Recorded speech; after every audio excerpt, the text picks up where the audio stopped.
बड़ी खबर आपको बता दें वाराणसी से। वाराणसी में अखिल भारतीय राजभाषा सम्मेलन का शुभारंभ गृह मंत्री अमित शाह ने शुभारंभ किया है। सीएम योगी भी कार्यक्रम में मौजूद। ये बड़ी खबर आपको बता रही है। 2 दिन के यूपी दौरे पर हैं केंद्रीय गृह मंत्री अमित शाह।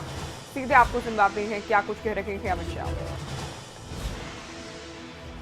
हम हिंदी बोल रहे हैं, लिखते हैं, उसका जन्म यही काशी के अंदर, यही बनारस के अंदर हुआ है। भारतेंदु बाबू हरिश्चंद्र को कौन भूल सकता है। हमने यही बनारस से ही खड़ी बोली का क्रमवार विकास देखा है और एक खड़ी बोली का जो क्रमवार विकास हुआ है और ये समृद्ध भाषा बनकर आज हिंदी हमारे सामने खड़ी है, इसकी पूरी यात्रा को मैं प्रणाम करता हूं और वो हमारे लिए हमेशा प्रेरणा का स्रोत है। 19वीं सदी के अंतिम 2 दशक हमारे देश के इतिहास को देखे तो घटना बहुल थे। ढेर सारी घटनाओं समांतर रूप से देश भर में घटित होती गई।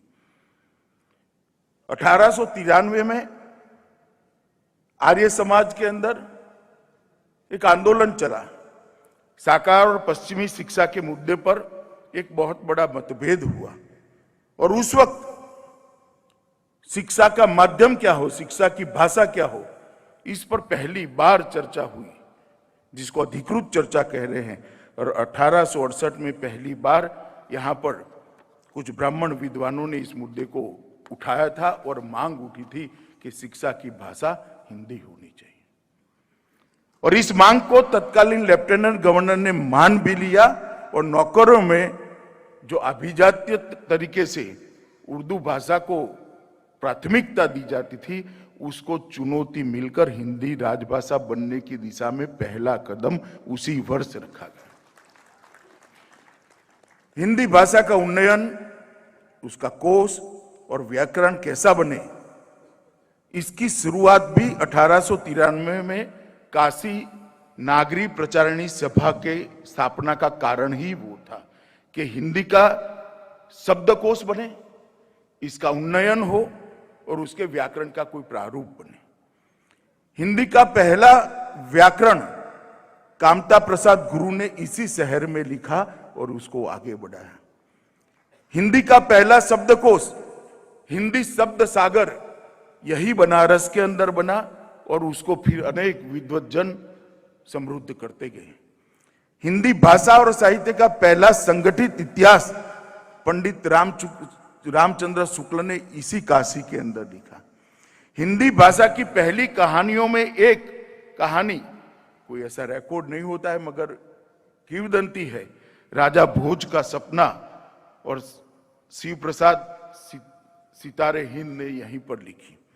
पहली हिंदी पत्रिका हरिश्चंद्र मैगजीन और हरिश्चंद्र चंद्रिका भी यहीं पर शुरू हुई। तो गृहमंत्री अमित शाह को आपने सुना। अमित शाह से पहले सीएम योगी की ओर से क्या कुछ कहा गया आपने संबोधन में, वो भी आपको सुनवाते हैं। ईश्वर ने हमें अभिव्यक्ति का एक माध्यम दिया है और अभिव्यक्ति का हमारा माध्यम है हमारी भाषा। देश के अंदर और दुनिया के अंदर सर्वाधिक बोली जाने वाली जो भाषा है वह है हिंदी। लेकिन हिंदी की उपेक्षा आप इसी से समझ सकते हैं कि इस सम्मेलन को आयोजित करने में भी आजादी के बाद 75 वर्ष लग गए और वह भी तब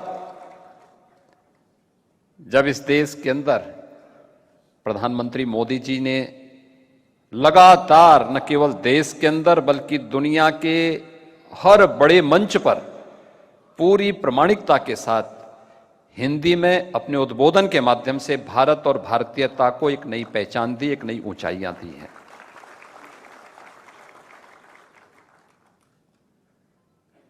काशी के साथ तो बहुत कुछ ऐसा जुड़ा हुआ है। याद करिए, हिंदी की ही जो बोलियां हैं, भोजपुरी है, अवधी है, ब्रज है, बुंदेलखंडी है, राजस्थानी है, मगधी है, ये सभी हिंदी से जुड़ी हुई है, क्योंकि हम सब की एक लिपि है, वह देवनागरी लिपि है, और सभी लोग उस लिपि के माध्यम से ही अपनी बोली, अपनी भाषा को आगे बढ़ाते हैं। तुलसीदास जी ने यहां पर जब रामचरितमानस की रचना करना प्रारंभ किया था, कहते हैं भगवान शिव ने कहा कि नहीं, संस्कृत में तो पहले ही भगवान वेदव्यास ने लौकिक संस्कृत में दुनिया का एक सर्वश्रेष्ठ काव्य रचा है, आज से हजारों वर्ष पहले रचा है, लोक भाषा में इसे रचो।